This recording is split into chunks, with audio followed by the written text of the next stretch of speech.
Murder was a very rare phenomenon then. There was only 2 or 3 murders per year.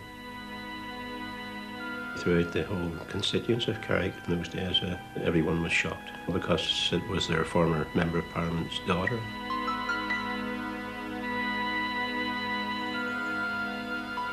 The year was 1952. In the years since then, murder was to become shockingly commonplace in Northern Ireland. But beyond the political troubles, no violent crime is remembered more readily or more vividly than the murder of Patricia Curran here in the Glen in White Abbey. A Royal Air Force serviceman, Iain Hay Gordon, was arrested after a 2-month investigation which produced just one piece of evidence against him, a confession.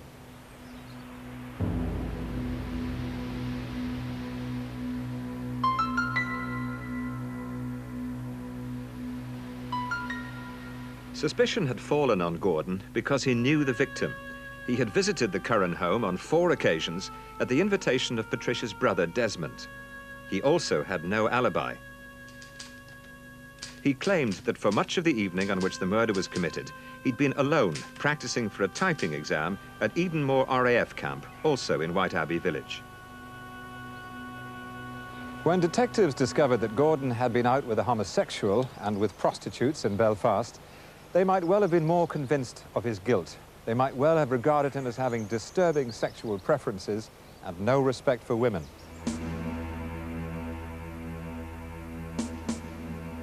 There is little doubt that they were under considerable pressure to get a conviction. Patricia Curran's father, formerly Attorney General in the Northern Ireland government, was now a High Court judge. Gordon would later maintain that the confession had been fabricated entirely by a senior Scotland Yard detective, Chief Superintendent John Capstick, called in to assist the Royal Ulster Constabulary, and that he signed it in a state of exhaustion after 3 days of questioning. The statement said that Gordon had met Patricia Curran, a student at Queen's University, just after she had arrived at White Abbey on an early evening bus from Belfast. She asked him to escort her up the long, tree-lined driveway to her home, Glen House. When he asked her for a kiss, she consented reluctantly, but tried to beat off his more intimate advances. Gordon had then drawn his service knife, and the next thing he knew, Patricia had slumped to the ground. He dragged her body into the trees, left the glen, threw his knife into Belfast Loch, which skirted White Abbey, and returned to his base at the other end of the village to scrub the blood from his clothes.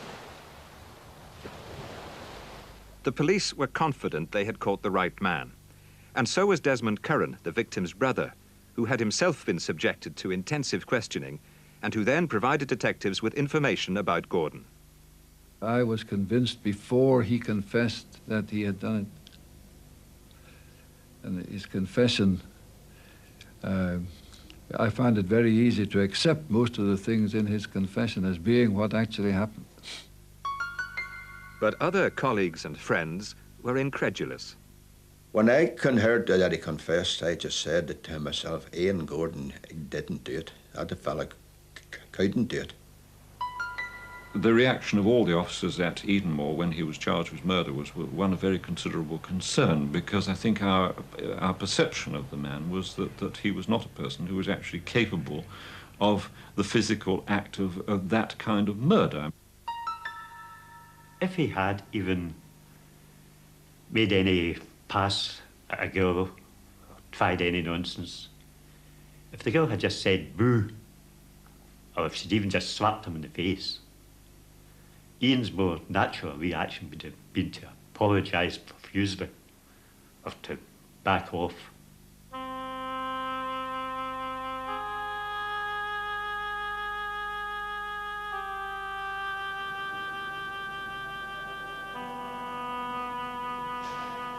After he was charged, I went to see Iain Gordon in Crumlin Road, and it was interesting that while he always maintained his innocence, at the same time he seemed to do it in a very resigned sort of way.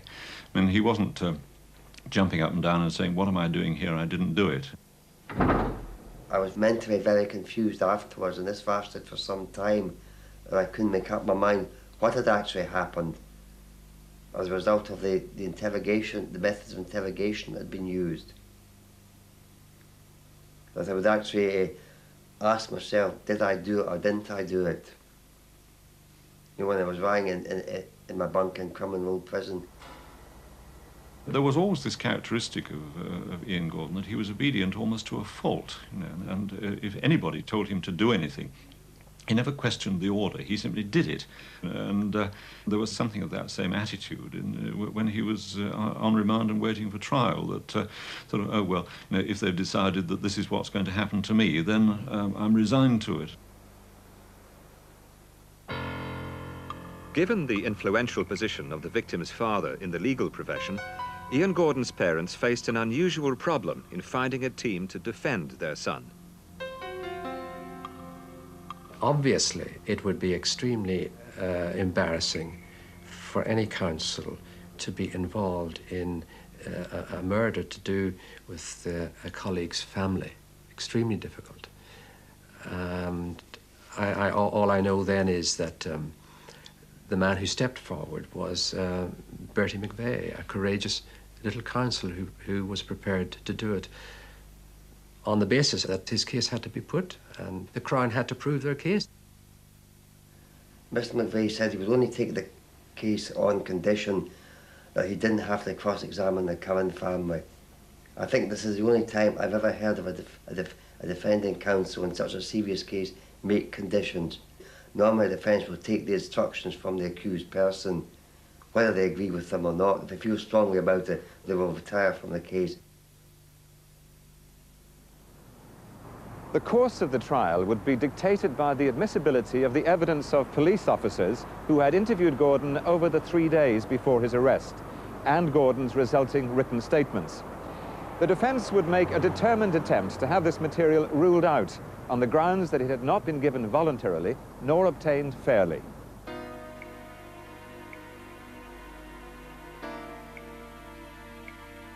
On the actual day of the trial, when I turned up at Crumlin Road Courthouse, here were hundreds queued up outside all the way up to Crumlin Road. They hadn't much chance of getting in because when I got into the old Crown Court inside, it was packed already. The prisoner had been brought through the tunnel from the prison right across from the courthouse, and two warders appeared, and then suddenly he was thrust up wearing a heavy greatcoat. Must have been cold. There was a kind of a gasp of surprise when people saw this figure, this young fellow, 21. He looked more like a boy than a man, and least likely sort of person you would think would have committed a frenzied murder.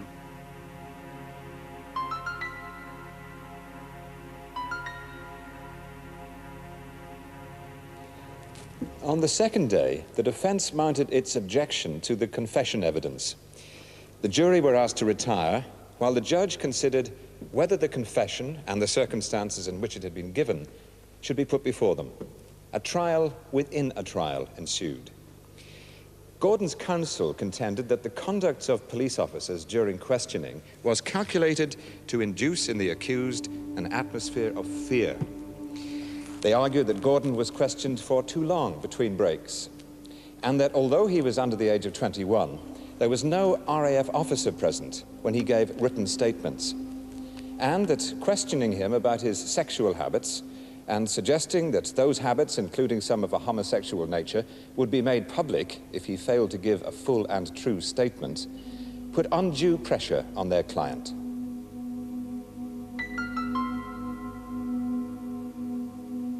The key witness would be the detective who had questioned Gordon alone for 3 hours before the confession was taken, and who had written the confession down. Superintendent John Capstick of Scotland Yard. John Capstick was called to give evidence, and Bertie McVeigh, to me, one of the most devastating cross-examinations ever I've heard in court, destroyed John Capstick. This part of the defence was handled very well. Mr. McVeigh did go after the police hammer and tongs, but the fact that he didn't call me as a witness obviously weakened his case. Mr. McVeigh said he would die 1,000 deaths every time I was asked a question in the witness box. The battle to destroy the validity of the confession took up more than a day, with every officer involved in the concentrated questioning of Gordon being called. In the end, Lord MacDermott ruled that everything to which Iain Gordon had put his signature could be admitted. But when the court reconvened, Capstick was never recalled to the witness box. This time, the prosecution relied on the testimony of the RUC's chief investigating officer, County Inspector Albert Kennedy. We were just absolutely flabbergasted because the man who had led the investigation was never heard by the jury, was not called, and gave evidence. Once that happened, I think the whole defence team just threw in the sponge and just took the easy option out, went about making the best of a bad job.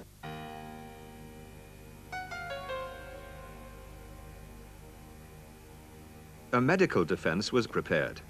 Gordon's counsel would argue that if he had indeed committed the crime, he was insane when he did it.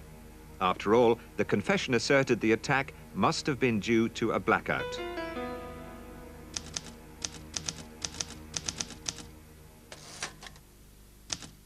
They made it quite clear to me they wanted a medical defence. They said, you realise that if you're found guilty, you'll get the rope, you'll be hanged. They annoyed me so much. They said, you know what will happen? I said, yes, I'll get the rope. The defence called Dr. Rossiter Lewis, who was then a famous Harley Street specialist, to give evidence on Iain Hay Gordon's state of mind. The actual confession was so lurid and so making him appear so guilty that I was really amazed that McVeigh was able to produce such a defence case. It was a brilliant, really a brilliant defence case, you know, describing this young fella's past life, this pilgrim of misery. It was really outstanding. Medical witnesses testified that their examinations revealed low blood sugar levels, hypoglycemia, which would make Gordon prone to temporary losses of memory and emotional outbursts. They called him an abnormal personality, a schizoid person, an inadequate psychopath. He began to see that there was something in the defence case, that if he did do it, he was suffering from schizophrenia.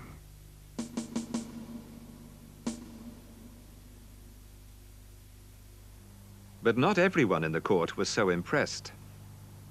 The thing which I remember most was my astonishment that when the two psychiatrists, the one for the defence and the one for the prosecution, came out with virtually the same evidence. And I was sitting next to one of my brother officers in court, and we looked at each other and said, hey, it's almost as if they're reading off the same script. You know, I'm not saying there was direct collusion, but it certainly sounded very strange that two people who were ostensibly going for different results should come out with the same evidence.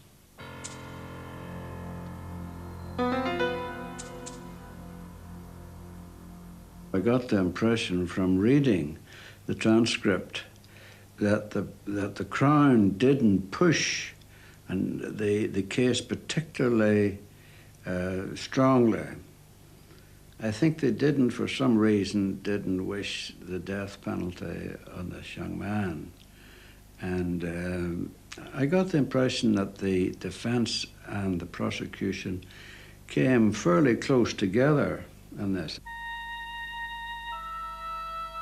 I wasn't privy to what was going on, whether there was a deal being done, but he was sentenced for the murder, and you can't win them all.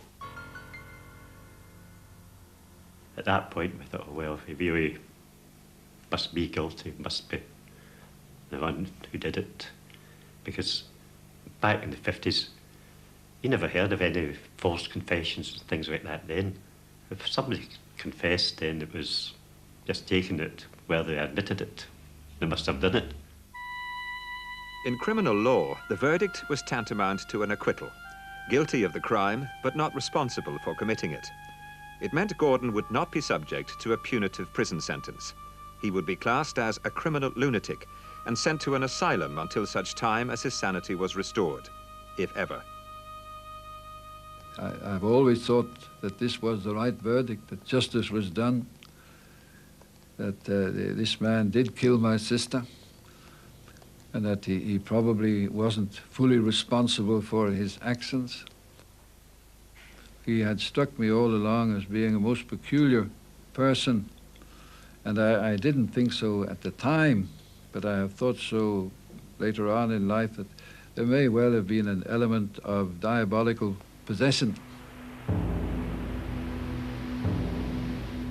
I don't think nowadays that Gordon would have been convicted on the evidence that there was.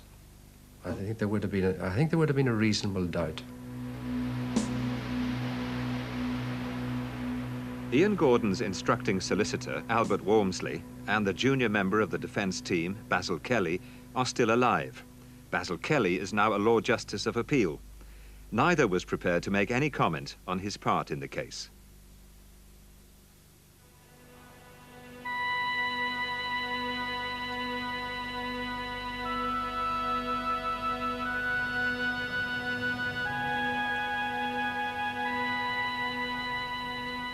The Curran family moved away from White Abbey to the other side of Belfast. Patricia's father, Lance, remained on the bench and was later knighted, at the same ceremony as Bertie McVeigh, Gordon's leading counsel. They were golfing acquaintances too, members of the Bar Golf Society, as were the trial judge, Lord Justice McDermott, Basil McIver, and a figure who would become significant in future developments in the case, Colonel Ken Topping. For several years, Desmond Curran continued in his father's footsteps, practicing at the bar. But he was preoccupied with religion, and the death of his sister would accelerate a dramatic conversion of faith and vocation. I was already interested in Catholicism before that happened, but it certainly, if it had an effect, it was to encourage me to follow my interest in Catholicism. I remember that my mother, who was not particularly pro-Catholic, was very impressed with the way in which Catholic people expressed their sympathy, and they could speak naturally about death and bereavement and that kind of thing, and they would continue to sympathize. I was baptized in Clonard Monastery by Father Hugh Arthurs. I had been studying the Catholic faith for 7 years, and I know that I felt that I had achieved something, that I had arrived somewhere. Desmond Curran came from a very staunch Presbyterian family, so it was rather remarkable afterwards that he should actually have joined the Catholic Church, and even more remarkable, ordained in Rome as a priest of the Catholic Church, with his father as a judge present at the ordination. It's God's providence, of course, that I went to Rome and I met him there and recruited him. He offered himself to me as a student to become a priest, to work here in Cape Town. And I made inquiries and I accepted him. The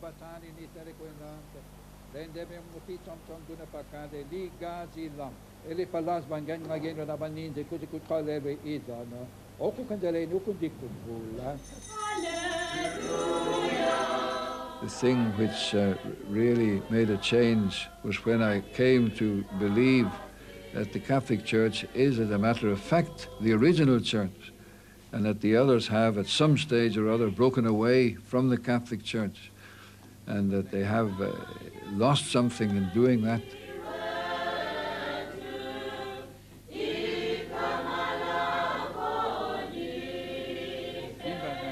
Certainly, it looked as if he was making a bolt, or bolting to South Africa to either expiate his sins or whatever involvement he had in the thing. It certainly looked very, in the eyes of a lot of particularly Northern Ireland people, very suspicious. What would I have been running away from? It is true to say that I did have feelings of guilt arising from the murder, because I had brought this young man home from church.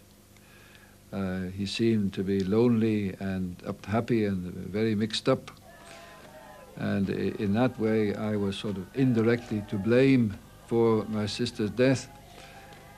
And perhaps this feeling of guilt would make me more anxious to make reparation by doing something constructive in my life. But it didn't start the idea. The idea of being a priest was there before.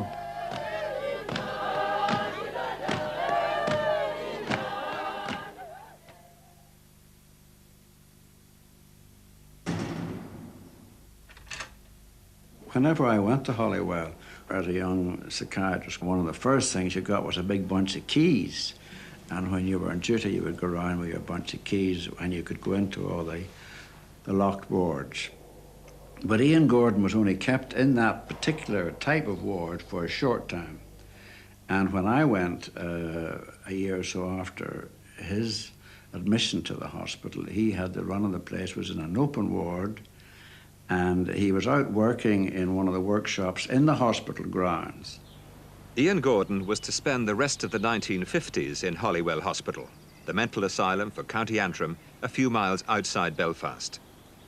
Although spared a prison term and treated sympathetically, his detention here failed to silence a group of women who had been protesting his innocence from the time of his arrest. One of them was May White, a Belfast Presbyterian, who visited the prisoner virtually every Saturday throughout his sentence. Another, who took up his cause later, was a Quaker from Lisburn, Dorothy Turtle. A member of the Society of Friends brought to her attention a document which was circulating in Northern Ireland called, if I remember correctly, the case for Iain Hay Gordon. She read this and felt there was sufficient evidence of a miscarriage of justice, and we talked about it within the family, and she in due course made an arrangement to meet Iain Gordon. He was very affable, very friendly, not at all aggressive in any way. She certainly had no fear of him. One of Gordon's friends, visiting from Glasgow, was astounded at the lack of security around a prisoner convicted of such a grisly crime. We walked all round the grounds of that hospital for maybe 2 hours or something. And we walked past the main gate. We could have walked out the main gate any time. And finally made our way back, lunchtime or whatever, and Iain went back inside. I spoke to the staff. I said, I never expected to be able to walk round the grounds with Iain like this. I said, well, Iain's one of the few that would allow that. He said, but we have no problem with Iain, and we're quite happy to let him walk around the grounds with you. He was put under the microscope by all grades of staff. There was that element of curiosity. There was also the professional interest by the more senior medical staff. And one would have to say at the outset that the opinion of, I think, all who met him was that he was not insane and that there was no evidence really of insanity. Papers only recently obtained by Home Truths, after repeated requests to the Northern Ireland office, show that even before Gordon was sent to Holywell, government officials were anticipating this diagnosis and pondering how they would deal with it. This Home Affairs Ministry note is dated 2 days after the trial ended. If, as is quite possible, in a very short time he is pronounced sane, we cannot expect the mental hospital to keep him, and we will have to detain him in jail or even let him loose, absolutely or conditionally.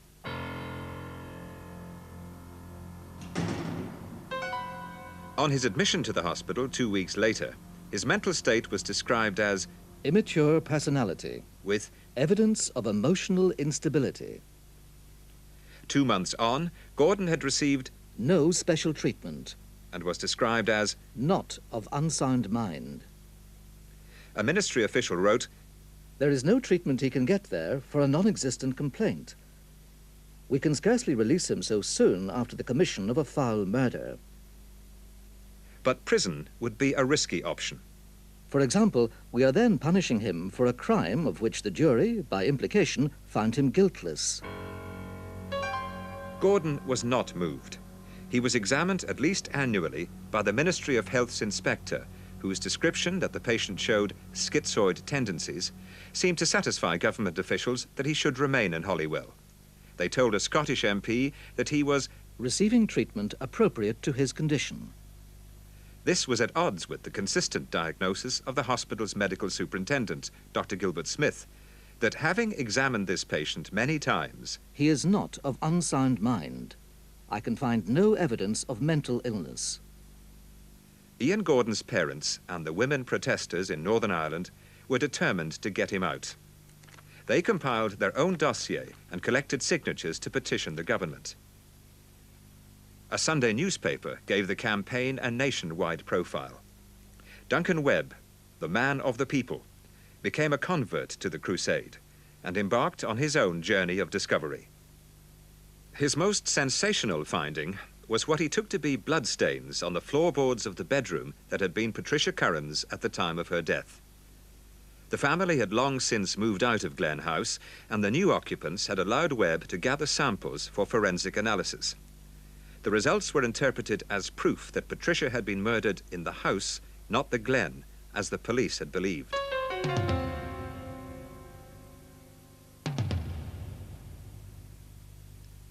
But the scientific conclusion indicating only that blood may be present, when it should have been possible not only to confirm but identify the species and the group, seriously weakened the claim.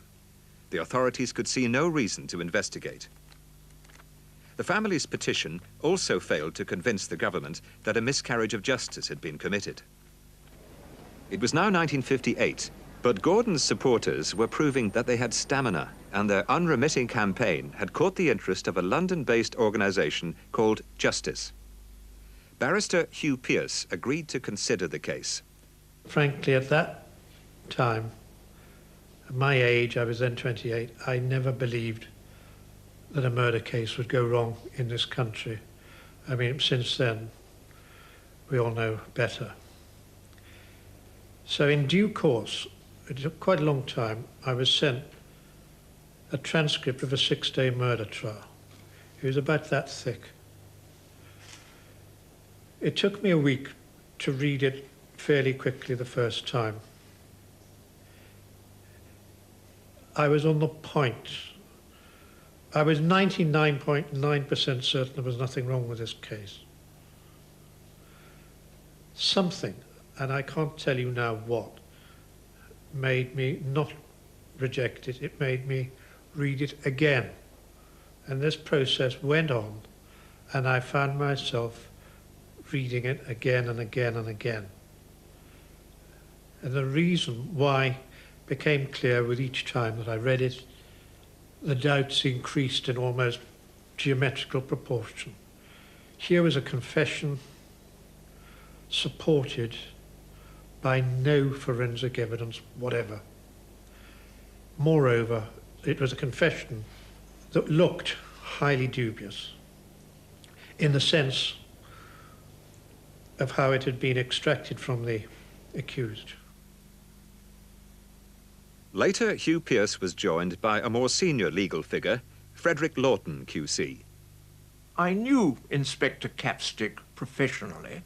I had cross-examined him on a number of occasions in trials in London, and I knew that he was an exceedingly skilled police officer who was able to bring psychological pressure on those whom he was interrogating. And in Gordon's case, it was clear to me that he was much more concerned about upsetting his parents through having to admit minor acts of homosexuality than he was really of agreeing to the suggestions which were made to him by Capstick.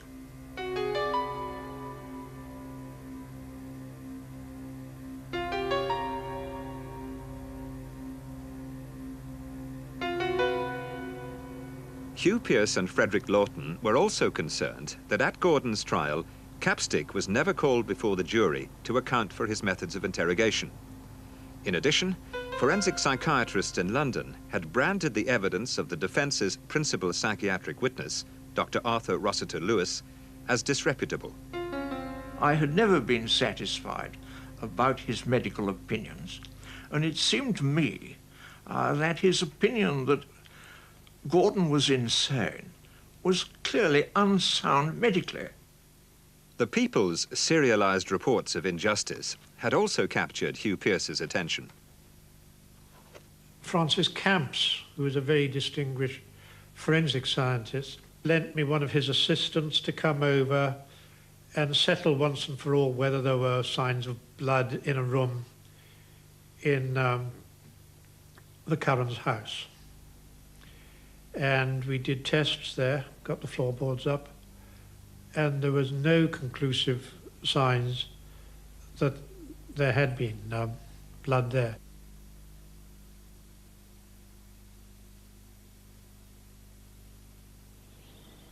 The next port of call was Holywell Hospital.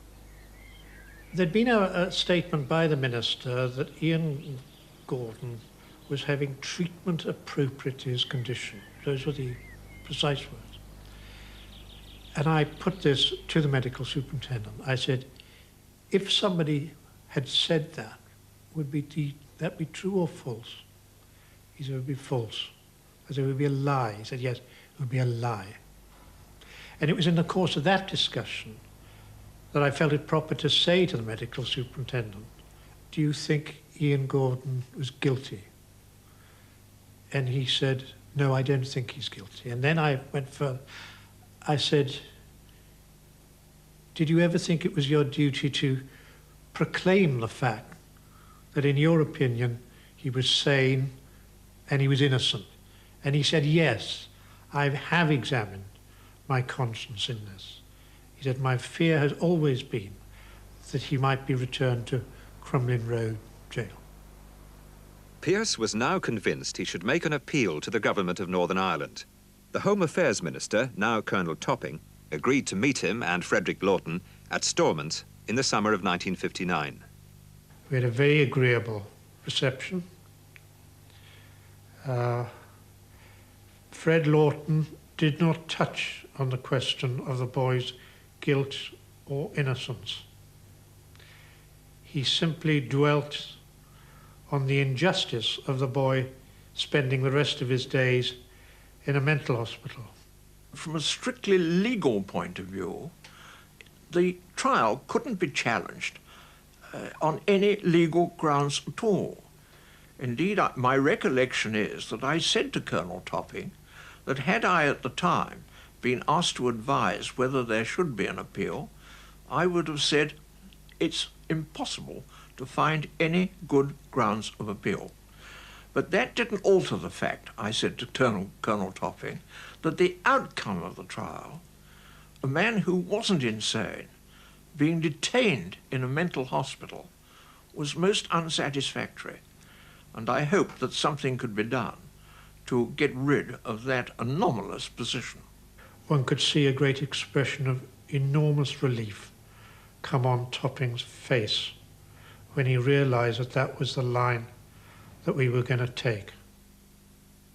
I got the impression from his reaction and the few comments he did make in the course of my making my submissions that he considered that we did have a case for the fairly early release of Gordon, and that he would discuss the matter with the Lord Chief Justice.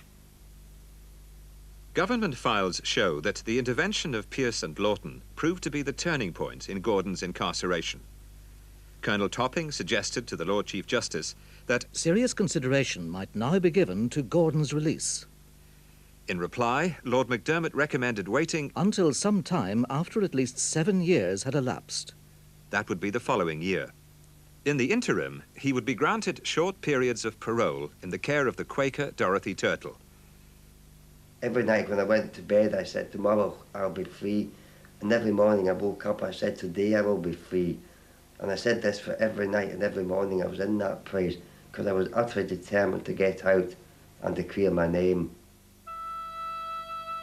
In September of the following year, 1960, without announcement, Iain Gordon was free. My mother had been told by Brian Faulkner, the then Minister of Home Affairs, that if Iain Gordon was to be released, this would depend entirely on the whole business being undertaken in a very, very quiet way. And if there was a word breathed about it to anyone, the whole affair was off. I just thought I was going out for another few days out, and when I was out the hospital gates, Mr. Stilther said, "You're not going back." And I don't think I really took it in at first. Gordon had been released without condition after serving 7.5 years. There was not one word of public protest. I think I only half succeeded. What Gordon deserved, and what he still deserved, is to have his name cleared. He had treatment from the police that puts many of the subsequent treatments that we've read about absolutely in the shade. It was a disgusting episode in police history, in this case, Scotland Yard history.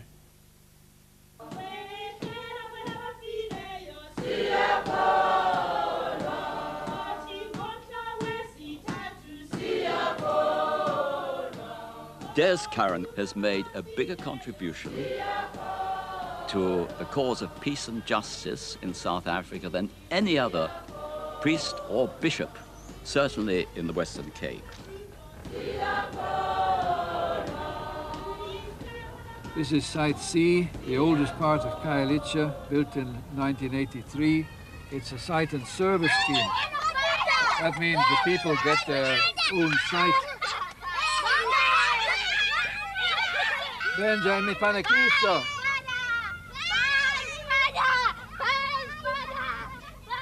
The people in a site and service scheme, not squatters, are entitled to stay there.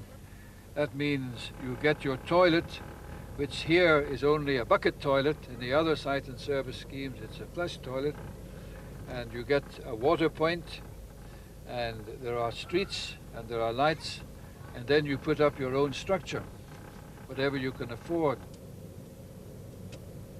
We have had a great development through his coming here. You see, Desmond stood out as a sort of person who would do well, and so he has done well, of course, served the people excellently. I met Des in 1978 when he was a parish priest at Guguletu and Crossroads. He has been living among the shacks. He has been living among the blacks since that time until now. That's why he has got a name, Mkolisi. That's why he has got a clan name, Mbatane. I mean, he's just shown himself to us. Last Sunday, I was away at a meeting near Bloemfontein. The respect Desmond Curran commands today has been built up through 30 years of mission work in the Cape Town area. Stories abound of his fearless and fair-minded intervention in the township hostilities that dominated the drive towards democratic rule. He came during the crisis. That was the time we were still fighting for the rights of the people. Most of the time, the police used to come during the night and arrest the mothers and leave the children behind. Those are the times that I used to go straight to him, whether it's 1 o'clock a.m., 12 o'clock. And the guy wouldn't say, "No, it's middle of the night, I'm so scared, I can't just jump and come out." And he was living right in Guguletu with the blacks. So he will just jump out in his pajamas. He's not going to doubt. He will just put on his clothes and jump right to his garage, pull out his car without even asking what is taking place. And then he's going to be with me right through.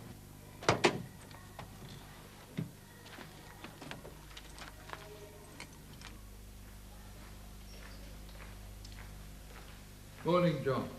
How are you feeling this morning? Good. Good. I'm going to give you the sacrament of the sick. Des is a very big man, and like many big men, he's very gentle. In the name of the Father and of Though, the Son if provoked at times, he can become somewhat ungentle. Through this holy anointing, may the Lord in his love and mercy help you with the grace. His greatest strength, I think, is his faith in Christ and his absolute commitment to the Catholic priesthood. Amen. He really regards that priesthood as being a gift to be at the service of people, particularly those who are underprivileged, oppressed. And he has a tremendous generosity of spirit. He really gives himself to the people.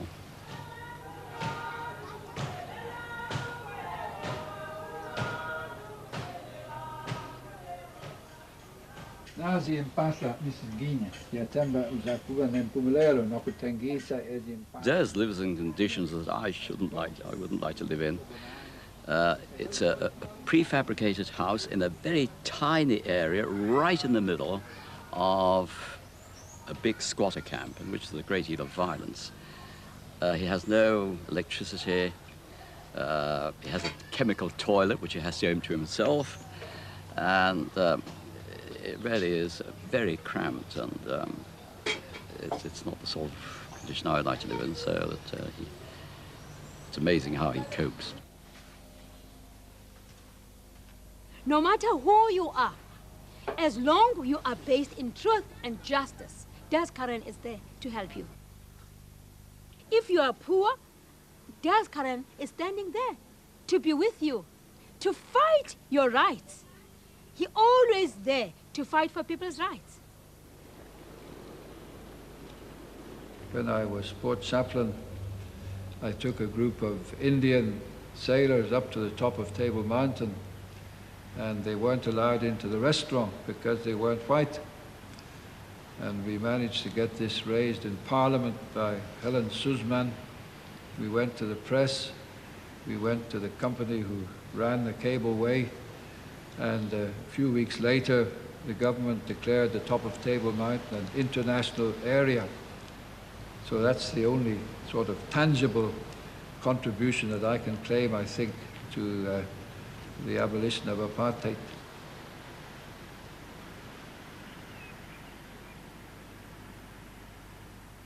Did find it very depressing having a wrong conviction hanging over me.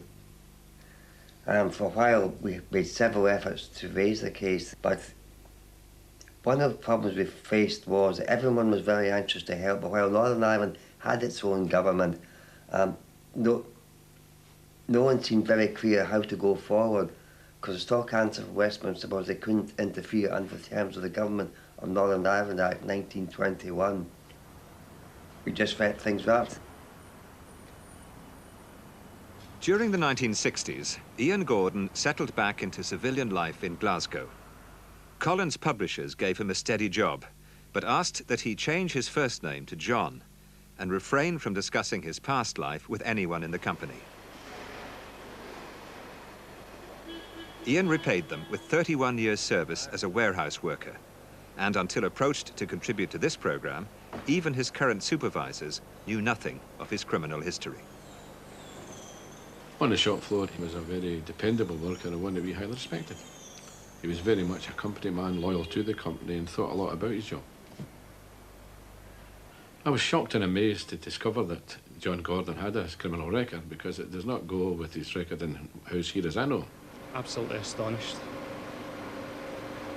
I couldn't believe that he could do something like that. Why not? I just don't think it's in his nature. I've seen him operating under some pressure, and his nature did not lead him towards reacting violently. I've known John for 17 years, and I've never known him to be provocative or argumentative with other employees. In fact, there's been occasions when I suppose someone of that ilk could have responded and John's walked away. Gordon's life back in Glasgow hasn't been entirely free from police attention. In the early years following his release, he was questioned on several occasions after murders had been committed in the district. He always had a satisfactory alibi. But he did end up in court 3 times for exposing himself to women. I think it was just a combination of stress and strain and difficulty in settling down. I certainly feel very ashamed of him. I think they actually haunts me more than the actual miscarriage of justice, because it's not the kind of thing that you like to have to explain in these kinds of circumstances. And in many ways, doing something like this wouldn't have done you any favours in the eye of the public, who might have said, this proves this man is weird, this proves this man is disrespectful to women, proves that he's possibly capable of doing something far worse than exposing himself to women. Yeah, I would agree with that. Sometimes I'm my own worst enemy. I certainly could have done without shooting myself in the foot like this. He was in a mental hospital for quite a long formative time in his 20s, when young men are often forming heterosexual relationships. And that was denied him to some extent. And he may have used this indecent exposure as a means of communicating, because he hadn't learnt the skills of communicating with the opposite sex. His medical records state that no violence of any kind was used, and the offences cannot be regarded as grave. They have not recurred since he developed a steady relationship. Hope it's going to turn into a nice day. Oh, I hope so. I've known Catherine about 24 years. I had a loving relationship with her, but latterly she developed multiple sclerosis. We don't get many chances. Oh, we don't race it. She'd been a very good friend to me, so I felt that when she took this illness, I should stand by her and help her in any way I can, which I've done so for the last 12 or 15 years. Just stop here for a minute. You okay? Aye. I'll put your hood up and try and hold it in with one hand, all right? Aye. I find her an inspiration because she's a very calm person. I think he's done pretty well, really. He's looked after a sick friend for a long number of years. He's kept a steady job down. He's highly thought of at his work. Still considerably nervous. Still a bit twitchy, if you like. Still not just too sure of himself when he's trying to make a point or discuss something. But on the whole, he's as normal a person as anybody you'll find walking down the main street.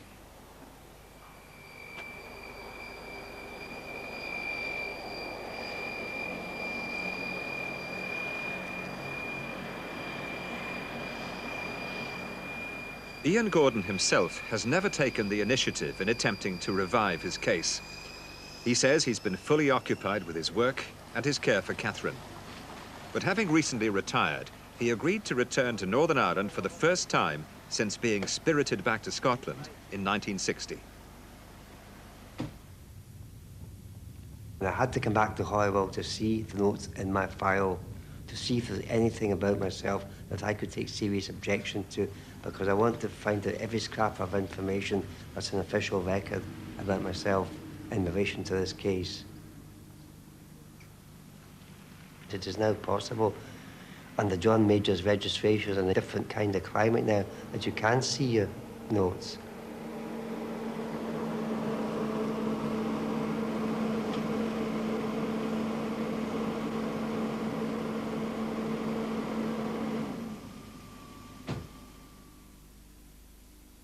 I found it quite a traumatic experience, having to come back after all these years. Didn't know what sort of reception I'd get. I think one of the problems in a situation like this, your mind is in a sort of mental trap. You were way back in the 50s when it's actually the 90s you're in, and you forget people aren't really talking about it. It's not in their minds as it is in yours, because you're the person who's affected. Thank you very much. Yes, sure.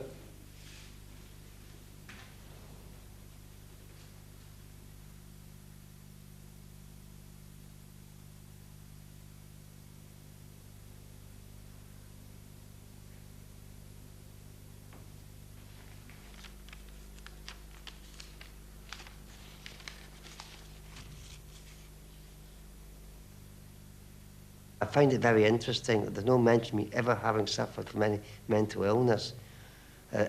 during my stay here, there's no mention of schizophrenia or hypoglycemia or blood sugar, which effectively rubbishes, a lot of the medical evidence at my trial. So you should have been hanged? No, I shouldn't have been hanged because I didn't do it. I mean, it's consistently in my notes is the fact that I've never showed any remorse, but you don't show remorse for something you've never done. Your notes, though, paint a picture of a man who isn't aggressive, isn't antagonistic with anything, who eats well, sleeps well. Yeah, I would say this is a fair comment. Surely that's not the behaviour of a man who's been unfairly and wrongly convicted for a murder he didn't commit. I think you've got to realise the kind of environment I was in here. If I'd been aggressive, it might have gone against me in medical reports. I felt by being calm and calmly arguing my case, I would get further. And I think, it took a long time, but at the end of the day, I got out of here. Didn't get the whole way, but I don't like being beaten, and I'm not going to give up till I get the whole way, which is, my completely cleared of this murder. An interesting fact is that there was no reference made to his blood sugars ever having been recorded during the 7 years, although it's supposed to be a condition he had. In fact, the case notes are remarkably sparse. There are about 2 pages or 2.5 pages of foolscap over 7 years, and the investigations were practically non-existent. One would have to say, both from knowing him and from reading the notes, that during his time in Holywell Hospital, he didn't show any sign of mental illness or mental abnormality. That is not to say, of course, that he was not guilty of a crime.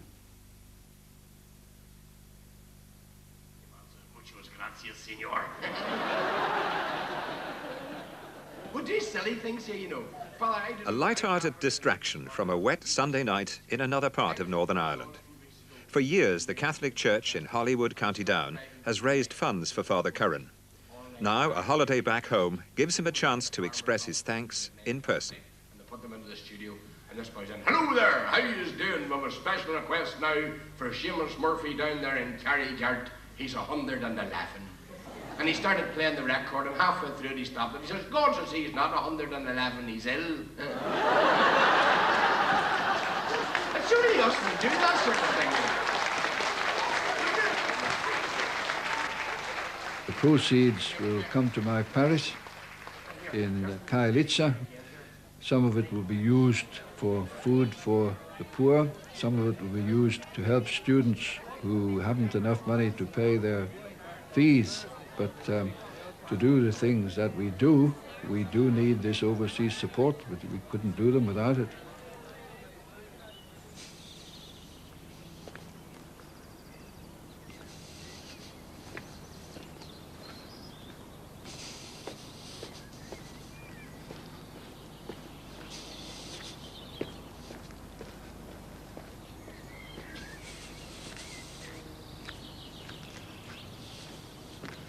Hello, Ian. How are you? Oh, there's been a long time. Hello. Nice to see you again. Nice to see you. You like to take a seat? I think I must say it's very decent of you, very courteous to agree to this meeting, because there is a. Because you could. It's quite simply, I said you didn't wish to see me. You were under no obligation whatsoever to meet me. Let me say this, that I'm a bit deaf these days, and I haven't been able to get a battery for me hearing aid. I know it. My father was like that battery. But somebody gave me this book last night, and I thought I'd like to give it to you. No, thanks very much. It's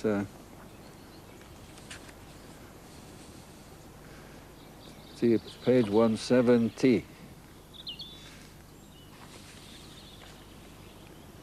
See, this is the way I feel about it. That I have always thought that you did it. Yeah. But if you did it, I forgive you, and I'm willing to listen to what you have to say. They tell me that you say now you didn't do it. They're very definitely. Ian tells Desmond what he's found in his medical records at Holywell. Then he gives the person who helped bring about his arrest more than 40 years ago a first-hand account of the treatment he received from the police. Of your sister. Really, if I knew who killed your sister, it would help me tremendously, but honestly, I only want to clear my name for what I believe is a miscarriage of justice.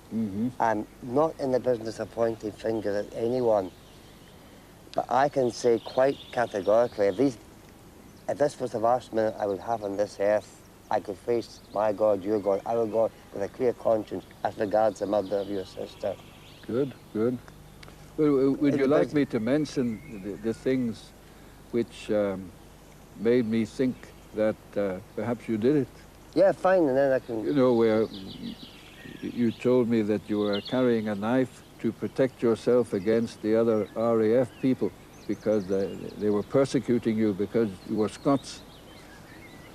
I don't actually remember that. In actual fact, the only knife we were issued with, and you know, any even serving RAF officer would tell you, was a knife, fork, spoon and mug we got for tea. It's a long time ago. I don't remember saying that to you. But what I'm going to say to you is, if in any way you could see a way to helping me to clear my name, I would be more than grateful. I mean, in South Africa, I've got the highest regard for the kind of work you're doing, because I couldn't do it. I must say that quite honestly. You're helping disadvantaged people. People who are being oppressed, people who are being discriminated against. So I'm saying to you, appealing to you, to help someone closer to home whom you know who is also being discriminated against. Well, I'm going to think very carefully over what you have said, and if I change my mind as a result of what you have said, then I will say so. Right, but I couldn't ask any more than that. And I hope we will meet again before I go back to South Africa. Yes, that would be very nice. Good luck this way. Yeah, this must have been someone's ancestral home, I think, at one time. I was presently surprised he was so friendly. There was no aggression, no accusations. I would say I find it very hard to dislike him. I think it's a step in the right direction. I wouldn't get unduly excited about it. Well, what do you do for exercise these days? Oh, I don't... It might be a long, slow, torturous process, and this might be just one further step on the road. Looking after Catherine, the spare time has a premium.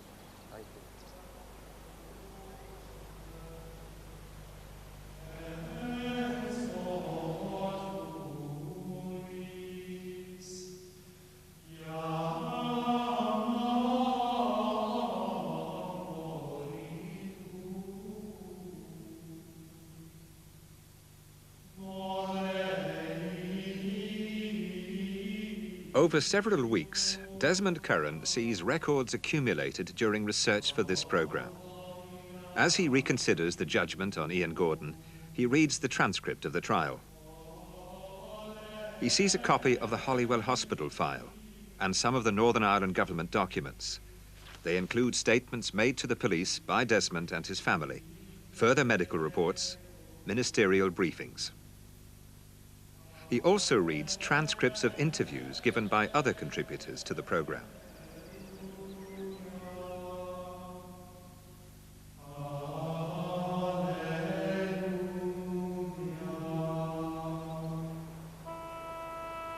To me, the verdict was right. And I know there are some writers who have tried to prove otherwise, but I have never found anything in any of these articles which convinced me otherwise. For 40 years onward, I'd say Gordon didn't do the thing. He didn't do it. He's innocent. I'd say Gordon is innocent. I still have the feeling that he was a man more sinned against than sinning, and I just have the feeling that we haven't really got to the truth yet. And if we could get to the whole truth, I think it would probably, then Gordon would come out of this in a considerably more favourable light. My wildest hope would be that some fair-minded officials in Northern Ireland might say to themselves, here is a man who's had this stain on his character all this life. Wouldn't it be a generous thing to do in the sunset of his life to get some independent person who would question those people who are available to be questioned? It's the truth, that's all we want. And I'm not the first person to say it recently, but in this case, there was the law, but the law didn't deliver justice.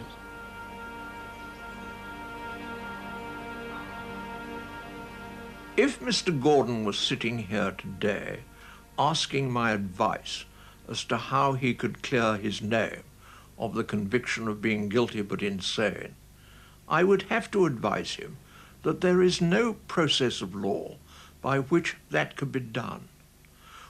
He needn't, however, think that he will die with nobody appreciating that he did have a trial which, for various reasons, and with hindsight, was unsatisfactory. The matter has now been looked into by a number of people who are knowledgeable about trials and justice, and the general opinion is, although technically there may not have been a miscarriage of justice, there was an unsatisfactory verdict. And so today, Iain Gordon is no closer to clearing his name than on the day more than 30 years ago when he was released from Holywell Hospital. The RUC continued to assert that they got the right man. In White Abbey Village, people still talk in private about Gordon, about the Currans, about what they believe happened on the night Patricia Curran was stabbed to death. But no one will put their views on the record. Desmond Curran's friends here in Northern Ireland declined to comment even in private about the murder. Yet, conversely, no one we contacted who had known Iain Gordon, the convicted man, had any hesitation in discussing the case. All voiced their doubts about the safety of his conviction. And that, in the end, may be the best he can ever hope for. I have thought over very carefully what he said, and I still think that he did it. I still think that he had a fair trial and that it was a just verdict. He feels that you are the only person who can do anything for him because there's no judicial process available. Do you think that there is anything that you can do for Iain as he now approaches the latter years of his life? Unfortunately, I think not, because I believe that he did it. I believe that he was insane at the time, and very probably he doesn't remember doing it. But as I've said to Iain himself, it's basically a thing between him and God. If he believes that he didn't do it, God will accept him. But I think he did it. Can you offer me any suggestion then as to why nobody has found any evidence whatsoever of any psychiatric problem with him? No, I have nothing to say about that. Would you accept now that Detective Superintendent Capstick used a lever to prise a confession out of Iain? I am not going to make any comment on that. It's past, it's finished. As far as I'm concerned, it was a fair trial, it was a just verdict, and that's that.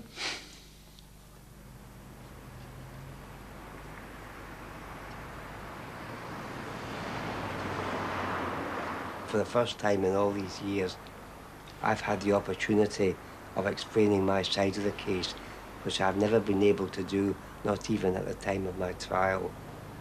And people hearing my version have obviously got to make up their minds. Is he some kind of con man, or is he telling the truth? And I say, if they feel I'm telling the truth, they would be prepared to take it further.